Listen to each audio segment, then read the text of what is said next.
okay မြင်နေ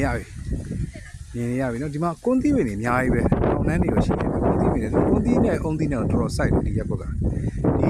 ဒီမြို့တွေတနေနဲ့သွားရတာကဝေးတယ်သူကကဲနေဝင်ချင်းလေးဗျာနေဝင်ချင်းလေးနောက်ဆုံးတော့ရောက်ခဲ့ပြီအာဒီယိုဂီ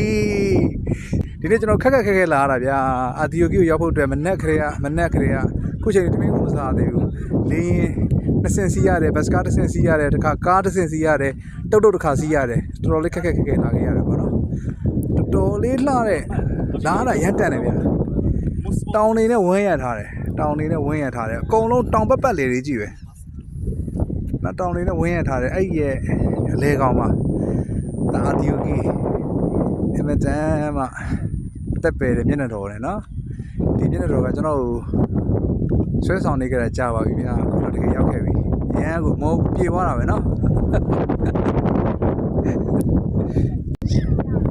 လေဘက်မှာဆွဲထားတဲ့ဆွဲကြိုးကရူဒရာစတစ်တလီအများကြီးပဲအဲ့လိုပြန်ပြီးကျစ်တယ်နော်ဒါကကျစ်တယ်ဒါတွေအားလုံးတန်နဲ့လှုပ်ထားတာလို့ပြောတယ်ဒီဟာတွေဟိုဒီဇိုင်းဆွဲဒီဟာတွေအားလုံးတကူတော့ဒီဇိုင်းဆွဲတာတော့ဒါစက်ကူတွေပေါ့နော်ဒီရှီဗယ်ရဲ့အာဒီယိုဂီရဲ့ညံတော့အမြင့်ပေကဒီပြင်ကနေဆိုရင်130နဲ့မှမြင့်တယ်ဒါက130ပေမြင့်ရတဲ့အကြောင်းရင်းကခန္ဓာကိုယ်ထဲမှာရှိတဲ့ချက်ခရာတွေအားလုံးကိုစားပြတာပေါ့နော်130ပေမြင့်တယ်လို့သူပြောတယ်ချက်ခရာတော့130မှလေးလို့ရှိတယ်အပြင်တစ်ခုနဲ့ဆိုရင်အဲ့လို